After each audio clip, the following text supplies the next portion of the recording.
J'ai le plaisir aujourd'hui d'être à Bruxelles à l'occasion de la première réunion de la coordination des différentes sections d'IRA en Europe. Alors, nous attendons beaucoup de choses de cette réunion qui en fait répond à des besoins. Nos sections européennes sont en train de grandir, il s'en crée de nouvelles depuis 2 ans et nous avons besoin d'abord de nous connaître puisque nous avons besoin d'échanger et nous avons surtout besoin d'organiser notre travail ensemble, voir comment se répartir le travail puisqu'il en va de la crédibilité de notre association auprès de tous nos partenaires et auprès de tous nos interlocuteurs en Europe. Oui, donc pour le moment, nous n'avons traité bien évidemment qu'une partie des points à l'ordre du jour. Nous n'avons eu le temps de traiter que la question de l'information, comme prévu dans l'ordre du jour. Oui, mais déjà au niveau du fonctionnement, ce qui était satisfaisant, c'était le fait que puissent s'exprimer des représentants des différentes sections pour savoir un petit peu sur cette question-là comment nous fonctionnions les uns et les autres. Et nous avons pu en toute tranquillité faire émerger les points forts, mais aussi les nombreuses difficultés que nous rencontrons puisque nous avons à coordonner de plus en plus d'acteurs. Nous avons essayé de faire une analyse la plus lucide possible de nos difficultés, de façon à proposer ensuite des solutions dont nous avons débattu pour arriver finalement à un certain nombre de décisions qui me paraissent pertinentes, qui me paraissent raisonnables du point de vue de la faisabilité. Donc je suis assez confiant dans le fait que sur les prochains points à l'ordre du jour, on puisse continuer à fonctionner de la même façon. Nos militants sont aussi très sensibles en France à la situation de ces prisonniers qui, de façon régulière,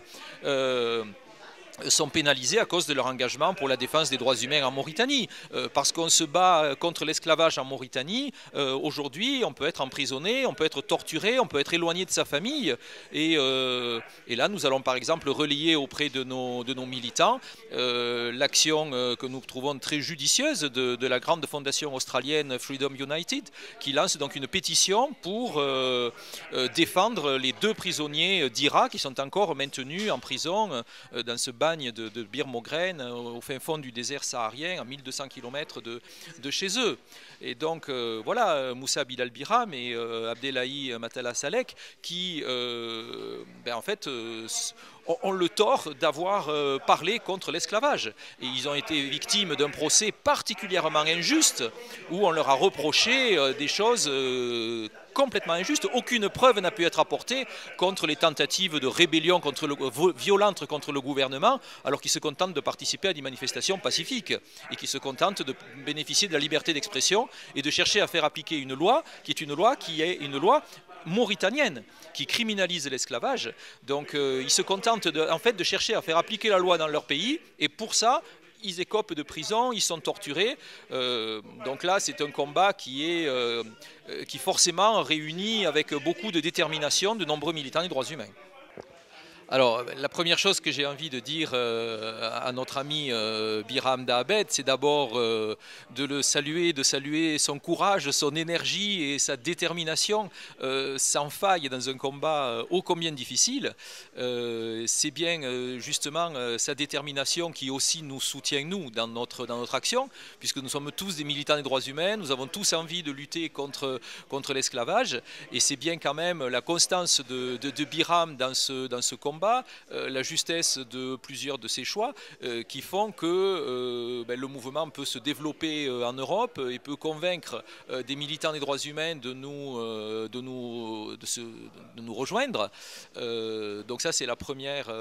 chose. La deuxième ensuite c'est, je pense qu'il a tout à fait raison de chercher à obtenir de nouveaux soutiens en dehors de l'Europe, comme il le fait, aussi bien en Amérique qu'en Afrique, puisqu'en fait il y a quand même une ligne constante de recherche de soutien à l'international qui paraît absolument indispensable. Il est clair que ce n'est pas suffisant, puisque un combat pour les droits humains, pour les droits dans un pays, doit d'abord être mené dans le pays. Donc bien évidemment c'est de la force d'IRA Mauritanie que naîtra aussi la crédibilité de ce que nous essayons de faire nous pour le soutenir. Notre travail à nous, à l'extérieur de la Mauritanie, en fait, c'est d'appuyer le travail d'Iram Mauritanie, de protéger à la fois le président Biram Dahabed, mais aussi tous les militants, les courageux militants qui se battent en Mauritanie.